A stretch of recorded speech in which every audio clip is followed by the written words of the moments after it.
You are really going to enjoy my guest today. Her name is Kerri Pomarolli. Pomarolli, I just pronounced that, and Pomarolli. She is a Hollywood stand-up comedian, and she's known as Hollywood's good girl.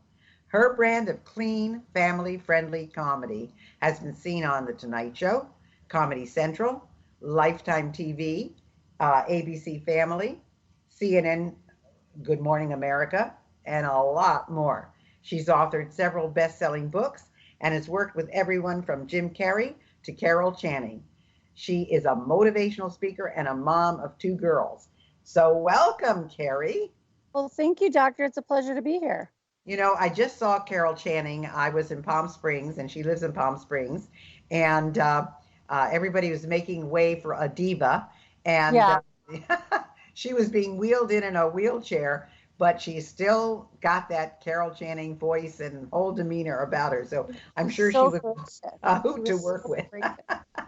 So I'm sure everybody wants to know, because this is all a show about living regret-free, how did you get to Hollywood?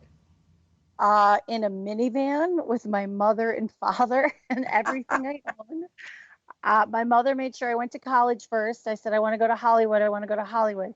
And so she said, if you get your degree, we'll help you. And I was from Atlanta, Georgia. That's where my family was at the time. And they literally loaded me up. And then I remember that moment of dropping me off. And this was before GPS. And my Italian father was trying to draw me a map around Los Angeles, like with a magic marker. And I was just in this dimly lit hallway going, did I really do that? I just watched my parents walk away. And my mother, she's like, this place is crazy. California is Sodom and Gomorrah. You're going to end up in church with Tom Cruise, She's like, don't become a Scientologist. But it was one of my greatest moments looking back. I got 3 jobs, like literally 3 jobs, day job, night job, weekend job, and just started going on auditions. And I look back at that time as such an exhilarating, crazy, living paycheck to paycheck, not knowing where my next meal was coming from, but such a great training ground for everything that I'm doing today. Well, it's so true. Those are things you can do when you're young. And, you look back and say, how did I ever do it? But it's true. I mean, even when I went to college and I was kind of just there by myself. And I looked at some of the places that I lived, and I did the same thing. When I finished college, I packed 2 suitcases and came by myself from New York State down to Miami, Florida, and said, I'm going to make it in 2 weeks. And if I don't make it in 2 weeks, I'm moving to LA. And I did. I got the job I wanted in 2 weeks. But so I know those days. But were you always funny when you said you wanted to go to Hollywood? Were you always funny? Was it being a comedian? No, it was. I was never. People that end up comedians, I don't think that we look back and go, man, I was funny. It was like, man, did I have a crazy childhood? And maybe we were the kid that didn't fit in exactly. So I guess humor was more of a defense mechanism, if I'm really honest about it. But I wanted to go to Hollywood and be rich and famous and marry Matt Damon. Stand-up comedy was not on the job description. So I started off doing acting, and I was on General Hospital and Young and the Restless, small roles and some movies. And stand-up comedy is what came later. After I'd been out there for a few years, I was at Second City, which is an amazing training ground for comedy. And I also studied at the Groundlings, where a lot of people from Saturday Night Live studied. And stand-up comedy, being like a control freak that I am, seemed like a logical step to taking control of my destiny, because I knew I could write material and get up on stage and be seen instead of being an actor just waiting for the phone to ring. Wow, that's a great deduction. So you went from working 3 jobs to being a full-time entertainer. So did you? And that was a leap of faith, doctor. It really was. I had an entrepreneurial spirit. I had started the 3 jobs, and then I narrowed it down to 1 job, and I was selling cellular phones. So this was in the early 2000s, late 90s, when cellular phones were huge. You could put a strap on your shoulder and walk around with your big Motorola flip phone. But my girlfriend and I started our own business selling phones out of my apartment, and we were doing quite well, but I was so stressed out emotionally, physically. It was just killing me. And I just remember having this moment of going, I want a job that makes people happy. I want to do something with my life. I don't know what it is. If I could give massages or be a decorator or do something that makes people happy, cell phones wasn't cutting it. And when I decided that I wanted to try stand-up comedy, I had to choose whether I was going to be able to go on the road as a stand-up comic, not making much money. And I basically got rid of my business. I donated all of my inventory to an orphanage in Haiti. They were looking, and I just literally just gave it away. And within a year, I was making a full-time living doing comedy. But it was that desperation, I think, of like, I don't have a plan B. I've got to make this work. Kind of like you when you went to Miami. But how did you, in other words, did you go into acting before the phone business, or was that? I was doing, well, as an actor, you always have a back. I mean, there's no actor unless you're super famous that doesn't have a day job. So I would do the cell phones part-time, and then I would go on auditions, and then I would work on the soaps, and then, do the job part-time, because even as an actor, it's hard to make a full-time living, really, because it's job to job. You might work on the soap opera for 3 days and then you don't work another for 2 weeks. So you have to eat. And the sales job is what paid my bills when I wasn't acting. And I'm sure that they know probably 99% of the waiters in Hollywood are actors. Oh, yeah, or 100. Yes, for sure. So what advice would you give to someone who wanted to try a new career? I feel like training is pivotal. You have to train. Find the people that are the best of the best within your realm of circles and find them and say, can I shadow you? Can I take you out to coffee? Can I interview you? Can I hear your story? Because I had people that mentored me in comedy, and I went on the road for no money or very little money just to be with them so I could learn from them. And I was never shy about asking questions. So whatever it is you want to do, find the best of the best and use the power of the internet.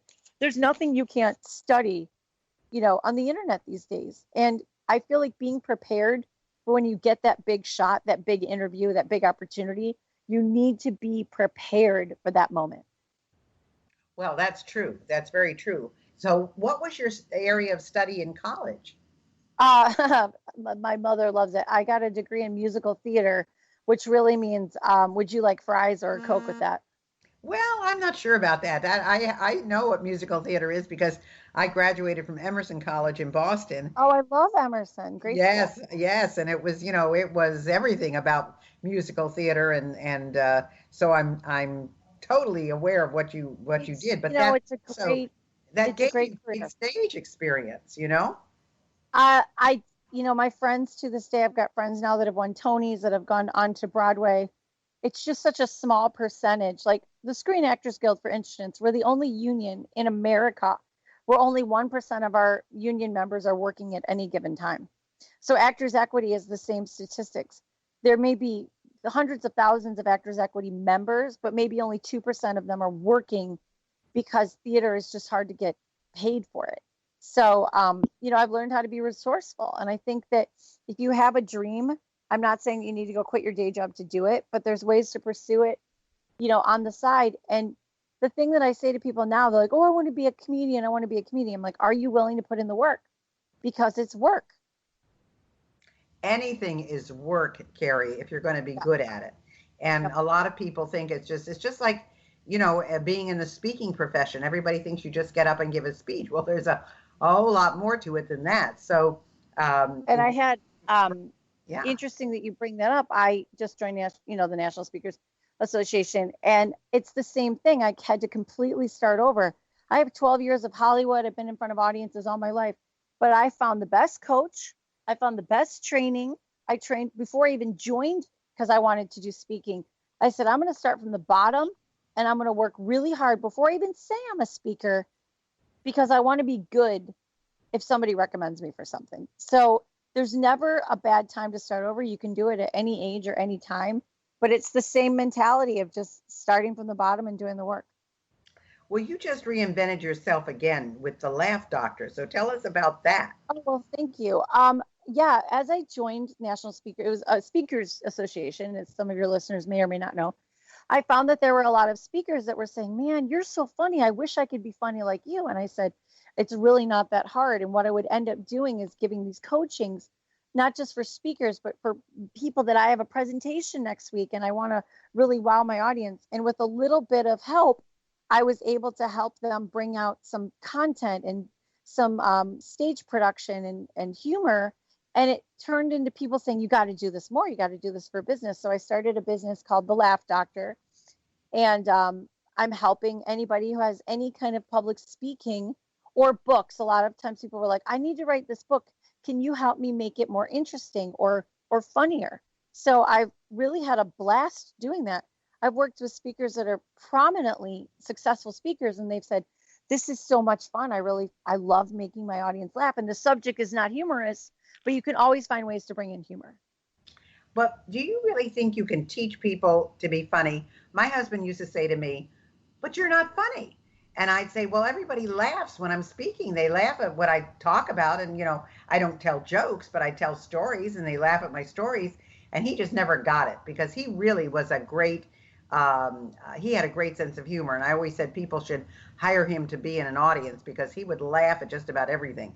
And he did not consider me funny at all. So can you teach someone to be funny, or is it an awareness? I feel like with the right material, you can deliver a funny line. I know I can teach anybody to deliver something with enough practice.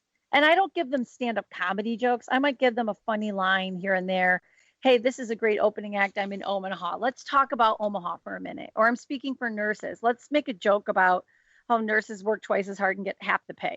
Just something simple that's a good icebreaker. So I work a lot on that with getting people just the minute they walk on the stage to have something funny to say. And I believe anybody can do that. Well, now you do what's called corporate speaking now. So what was the journey like going from stand-up to corporate speaking? Because, corporate is more staid and reserved, and stand-up, you got to get in there and make people laugh. Yeah, and people are not drinking when you're doing corporate, or at least they're not supposed to be. Well, it depends. I remember one time I was doing a dinner speech, and man, they had, I don't think they do that anymore now because of liability, but they had a huge 2-hour cocktail party, and then they served drinks at dinner, and then I was the after dinner speaker, and man, it was a challenge. I will tell you that. Yeah. Well, it was scary at first. I was like, do I really have a message? And it was interesting, I've been in Hollywood 20 years, and it made me take stock of what I've learned, because, you feel invaluable, you feel unworthy. Do I really have anything to motivate anybody? And I had to do some deep thinking and looking and going, you know what? I have a lot to say. And one of my biggest messages is sort of a story about, how did I get here? It's called A Funny Thing Happened on the Way to Hollywood.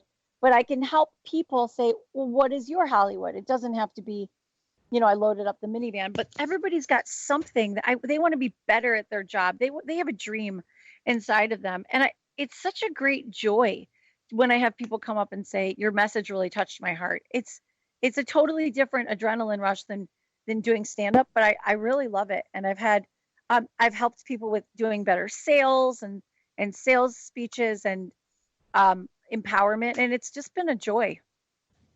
So what are some of the other new projects that you're working on? Well, as a matter of fact, I am waiting for a phone call, the final phone call in one of my dream jobs. And I must confess it's a dream job because it's for a corporation that I'm very fond of. Perhaps you heard of it. They're called Hershey's Chocolate.